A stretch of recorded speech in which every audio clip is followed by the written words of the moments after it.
వాళ్ళని బలహీనంగా ఉన్న వాళ్ళని రక్షించడం రాజ్యాంగం యొక్క ప్రాథమిక సూత్రం. కానీ ఖమ్మం కలెక్టర్ గాని, ఎస్పీ గాని, అధికారులు గాని, ఆర్డీఓ గాని, ఎంఆర్ఓలు గాని మొత్తం మంత్రుల ఇళ్లలో చెప్రాసిల్లగా పనిచేశారు. We are shame on mister Anudeep Trishetti. మేము మీ మీద అమ్నెస్టీ ఇంటర్నేషనల్ మానవ హక్కుల దానికి, డెమోక్రసీ వాచ్ కి, ఈ దేశంలో ఈ ప్రపంచంలో మానవ హక్కుల పరిరక్షణకి, మహిళల హక్కుల పరిరక్షణకి, బాలల హక్కుల పరిరక్షణకి, గర్భిణీ స్త్రీల హక్కుల పరిరక్షణకి, వృద్ధుల హక్కుల పరిరక్షణ కోసం, వికలాంగుల పరిరక్షణ కోసం ఆ 700 కుటుంబాల్లో గర్భిణీ స్త్రీలు ఉన్నారు, వికలాంగులు ఉన్నారు, వృద్ధులున్నారు, మహిళలున్నారు. కనీసం మానవత్వం లేకుండా ఇవాళ మన చిన్నప్పుడు ఒక పిచ్చుక పిల్ల కింద పడిపోతేనే ఆ పిచ్చుక పిల్లని గూడులో పెట్టడానికి మనం ఎంతో ట్రై చేస్తాం. అలాంటిది గూడు లేని గరీబోళ్ళని గుణపాలు దించి వాళ్ళ గుండెల్లో గుణపాలు దించిన పొంగులేటి ఖబర్దార్, తుమ్మల ఖబర్దార్, మిస్టర్ రేవంత్ రెడ్డి ఖబర్దార్. మంది కొంపలు కూల్చే మంత్రులు కూలాలి, మంది కొంపలు కూల్చే మంత్రులు కాంగ్రెస్ కూలిపోవాలి. మీ మార్పు వద్దు, మీ కాంగ్రెస్ వద్దు. ఒకటే ఇప్పుడు ఆచార్య వినోబా భావే గారు భూమి గురించి మహాత్మా గాంధీ గారు చెప్పి నేను క్లోజ్ చేస్తా, ఎందుకంటే చాలా మంది పెద్దలు వచ్చారు.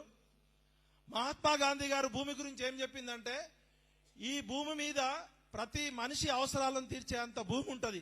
కానీ పొంగులేటి శ్రీనివాసరెడ్డి భూమాఫియానో, లేకపోతే తుమ్మల నాగేశ్వరరావు భూమాఫియానో, లేకపోతే పువ్వాడ అజయ్ కుమార్ భూమాఫియానో కాదు.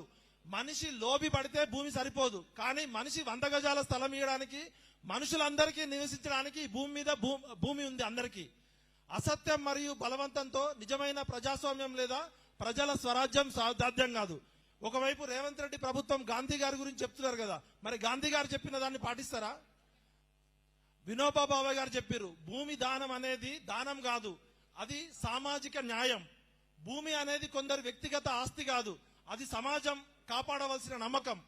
పేదవాడి చేతిలో భూమి లేకపోతే స్వేచ్ఛ, స్వాతంత్రం అనేది అసంపూర్ణంగా ఉంటాయని ఆచార్య వినోబా భావే గారు, మహాత్మా గాంధీ గారు చెప్పిన సూత్రాలని ఈ కాంగ్రెస్ పార్టీ తుంగలో తొక్కింది. We are shame on Congress party.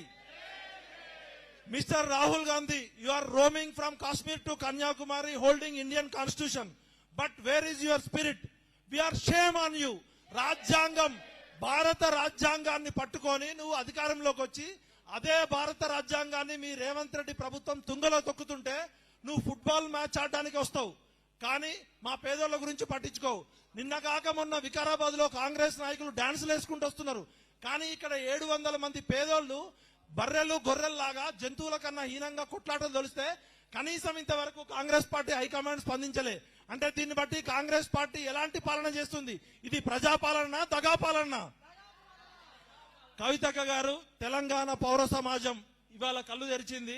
మీరు చేస్తున్న పోరాటంకి మేమందరం సంఘీభావం చెప్తాం. అదేవిధంగా నేను నా తోటి ఉద్యమకారులకు కూడా రిక్వెస్ట్ చేస్తున్నా, ఇవాళ మన జెండాలు వేరు కావచ్చు, మన సిద్ధాంతాలు వేరు కావచ్చు, మన రాజకీయాలు వేరు కావచ్చు. నేను ఇవాళ జాగృతిలో జాయిన్ కావడానికో కవితక్క డబ్బా కొట్టడానికో రాలేదు. ఇవాళ న్యాయం కోసం, ధర్మం కోసం, నీతి కోసం, నిజాయితీ కోసం, పేద ప్రజల కన్నీళ్ల కోసం తన వంతుగా తన శక్తికి మించి కొట్లాడుతుంటే అది చూసి మానవత్వం ఉన్న ఒక తెలంగాణ ఉద్యమకారుడుగా నేను ఇక్కడికి వచ్చిన.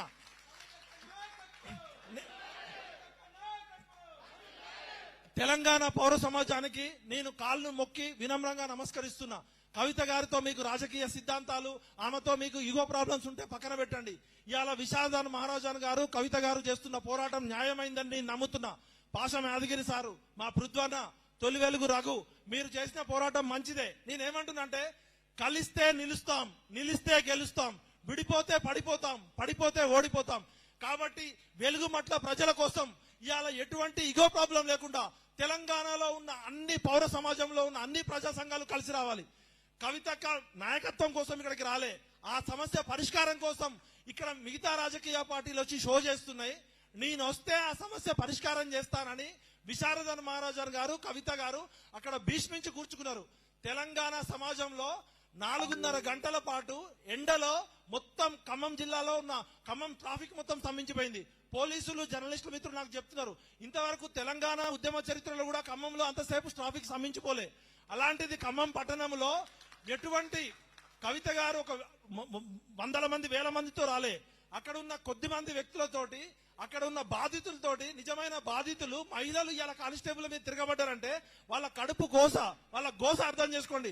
రేవంత్ రెడ్డి గారు, మీకు కూడా భార్య ఉంది, మీకు కూడా పిల్లలు ఉన్నారు, మీకు కూడా మనవాళ్ళు ఉన్నారు. దయచేసి ఆడవాళ్ళ ఉసురు తగలకండి. ఒక్క ఆడబిడ్డ ఉసురు తగిలితేనే ఏమైందో ఇలా చూసినాం. అలాంటిది 700 మంది పేద ప్రజల కన్నీళ్లు తగిలితే మీ కుటుంబానికి మంచిది కాదు. రేవంత్ అన్న, ఇమీడియట్ గా నువ్వు చర్య తీసుకుంటావా? లేకపోతే నీ విగ్రహం కూడా పెడతాం. మంది కొంపలు కూల్చిన ముఖ్యమంత్రి విగ్రహం అని పేద ప్రజల దగ్గర చందాలు వేసుకొని నీ విగ్రహం పెడతాం. ఇలా పొంగులేటి శ్రీనివాసరెడ్డి భిక్షాటన చేసి నీ విగ్రహం పెడతాం. మంది కొంపలు కూల్చే మంత్రి అని. ఇలా తుమ్మల నాగేశ్వరరావు అనుభవం ఉంది, వయసులో 70 ఏళ్లుంది. దేనికి నీకు సోయలేదా? పేద ప్రజల కన్నీళ్లు కావాలా? నేను చెప్తున్నా, మీ చరిత్ర డిఎన్ఏ మొత్తం నాకు తెలుసు. ఒక ట్రాక్టర్ డ్రైవర్ 1000 కోట్లు సంపాదించవచ్చు, ఒక సైకిల్ మీద పాలమ్ముకునేటోడు లక్షల కోట్లు సంపాదించవచ్చు, ఒక హరికథలు బుర్రకథలు చెప్పుకునేటోడు మంత్రులు కావచ్చు. కానీ పేద ప్రజలు 100 గజాల స్థలంలో ఉంటే ఎందుకురా మీకంత ఉసురు? పేద ప్రజలు ఉసురు తీసుకుంటారా? ఖబర్దార్ కొడకల్లారా. నేను యువతకి, తెలంగాణ సమాజానికి, కవులు, రచయితలు, కళాకారులకి, ముఖ్యంగా సోషల్ మీడియా వైరస్ కి చెప్తున్నా, ఇది రాజకీయాలకి, సిద్ధాంతాలకు అతీతంగా 4 కోట్ల పేద ప్రజల కన్నీరు ఇలా వెలుగుమట్టలో వస్తుంది. ఇలా కాంగ్రెస్ పార్టీ వచ్చిన దగ్గర నుంచి పేద ప్రజల కన్నీరు తీసుకుంటుంది. నరకం చూపిస్తున్నారు. ఎప్పుడు బుల్డోజర్ వస్తుందో, ఎప్పుడు హైడ్రా వస్తుందో, ఎప్పుడు ఎవడొచ్చి కూలగొడతాడో అని నిద్రలేని రాత్రులు గడుపుతున్నారు. కాబట్టి అక్క, ఈ పోరాటం ఒక్క వెలుగుమట్లకే కాదు, మొత్తం మూసీ నది మీద 1,00,000 కొంపలు కూలగొట్టడానికి ఈయన బయలుదేరుతున్నాడు. కాబట్టి రేవంత్ రెడ్డి గారు, మీకు రిక్వెస్ట్ చేస్తున్నాం, డిమాండ్ చేస్తున్నాం, ఇప్పటికైనా మీరు అభివృద్ధి నమూనాను మార్చుకోండి. మీది రేవంత్ రెడ్డి అన్నా, రేవంత్ అంటే నేనున్నా అన్నోడు తూతూ చీచి అంటున్నారు. ఇది రాక్షస పాలన, ప్రజాపాలన? ఇది విధ్వంస పాలన, అభివృద్ధి పాలన? Shame on you Revanth Reddy. దయచేసి, నాకు వ్యక్తిగతంగా ఎవరి మీద కోపం లేదు, కానీ మీరు చేస్తున్న చర్యలు మానవత్వానికి, ప్రజాస్వామ్యానికి, నీతికి, న్యాయానికి, ధర్మానికి వ్యతిరేకంగా ఉన్నాయి. కాబట్టి మీరు మంత్రులైనా, ముఖ్యమంత్రులైనా, తెలంగాణ ఒకసారి తెగించి మరలబడ్డదంటే కొడకల్లారా, జంజీ ఉద్యమం ఇక్కడ నుంచే స్టార్ట్ చేస్తాం. ఎవడు అడ్డొస్తాడో చూస్తాం. ముఖ్యంగా సోషల్ మీడియాలో యాక్టివ్ గా ఉన్న విద్యార్థులకి నేను యూత్ కి రిక్వెస్ట్ చేస్తున్నా, ఇది కవితక్క తన ఆస్తుల కోసం పోరాటం చేయట్లే, బిడ్డలు నా ఆస్తుల కోసం పోరాటం చేయట్లే, ఇక్కడ ఉన్న అందరూ పేద ప్రజల ఇళ్లు కాపాడడం కోసం చేస్తున్నారు. కాబట్టి మీరు కూడా సోషల్ మీడియాలో ట్యాగ్ చేయండి, shame on Rahul Gandhi, shame on Revanth Reddy. ఈ ట్వీట్లు 4 కోట్ల మంది ప్రజల్లో 1 కోటి మంది ట్వీట్ చేయాలి. ఇది ప్రపంచంలోనే ప్రజాస్వామ్య పరిరక్షణ కోసం. భారతదేశం ప్రపంచంలోనే అతిపెద్ద ప్రజాస్వామ్య దేశం. భారత రాజ్యాంగం ప్రపంచంలోనే అతిపెద్ద లిఖిత రాజ్యాంగం. అలాంటి రాజ్యాంగానికి ప్రమాదం ఉంది. తెలంగాణ ప్రమాదంలో ఉంది. సేవ్ తెలంగాణ, సేవ్ డెమోక్రసీ, జై తెలంగాణ. అక్క, మీరు నిజాయితీగా కొట్లాడినప్పుడు మీ లాఠీ దెబ్బకి మేము మొదటుంటాం. ఎవరు కాళోజీ ఒకటే చెప్పిండు. కాళోజీ నారాయణరావు ఏం చెప్పిండు? ప్రాంతేతరుడు మోసం చేస్తే ప్రాంతం నుంచి తరిమి కొట్టమన్నాం. ఆంధ్రాలో వెళ్ళిపోయారు. ఇవాళ ప్రాంతం వాళ్ళే మనని మోసం చేస్తున్నారు. కాబట్టి ఖబర్దార్ కొడకల్లారా, ప్రాంతంలోనే పాతర పెడతాం. కాళోజీ గారు ఒకటి, కాలంబు రాగానే కాటేసి తీరాలన్నాడు. ఇవాళ పంచభూతాలని పగబట్టిరు. గాలి, నీరు, నేల, sand mafia, land mafia, liquor mafia, లేకపోతే ఎడ్యుకేషన్ మాఫియా. ఎన్ని మాఫియాలను తట్టుకోవాలి? ఇంకెంతమంది పోరాటం చేయాలి?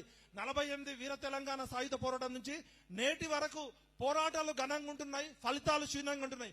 కాబట్టి మనం పోరాట స్వరూపాన్ని కూడా మార్చాలి. ఈ రోజు మీరు 5 నెలలు జైల్లో గడిపిర్రు. మేము నిన్న రాత్రి కనీసం అక్కడ 6 గంటలు ఉండలేకపోయినాం. జైల్లో గడిపినప్పుడు మీకు మానసికంగా ఎంతో పరివర్తన వచ్చి ఉంటది.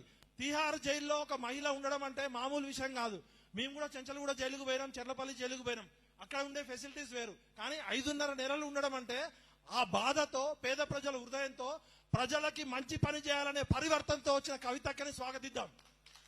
ఎందుకంటే మనుషులు ఎవరైనా తప్పు చేస్తారు, కానీ చేసిన తప్పును ఒప్పుకొని క్షమాపణ చెప్పిన వాళ్ళే నిజమైన నాయకులు. ఇవాళ ఉద్యమకారుల విషయంలో ఏ రాజకీయ నాయకుడు క్షమాపణ చెప్పలే. కవితక్క నిండు మనసుతో నాకు తెలంగాణ సమాజం మొత్తానికి క్షమాపణ చెప్పింది. అవునా కాదా? మనుషులు అన్నప్పుడే కొన్ని తప్పులు జరుగుతాయి. మనం రోబోలు కాదు, మనమేం దేవుళ్ళం కాదు. కానీ జరిగిన తప్పుని పశ్చాత్తాపం తెలుసుకొని ఇవాళ తెలంగాణ సమాజంలో పేదోళ్ల పక్షాన నిలబడి కొట్లాడుతున్న కవితక్కకి నా మనస్ఫూర్తిగా అండదండలు చెప్తా. ఇంకా రేపటి నుంచి ట్రోలింగ్లు స్టార్ట్ చేస్తారు. బిడ్డలు 100 కోట్లకు అమ్ముడు పోయిండు, 50 కోట్లు. అరే, మీరు చేసే విమర్శలు నా ఇంటికతో సమానం. ఎందుకంటే నా మనస్సాక్షికి నేను ఆన్సర్. ఒకటి, నేను నిజంగా అమ్ముడు పోయిన రోజు నన్ను ఉరిదీయండి. నిజాయితీగా కొట్లాడే ఎవరికైనా కవితక్క సపోర్ట్ చేయాలని కోరుకుంటూ నాకు ఈ అవకాశం కల్పించినందుకు జై Telangana, save democracy, save Telangana.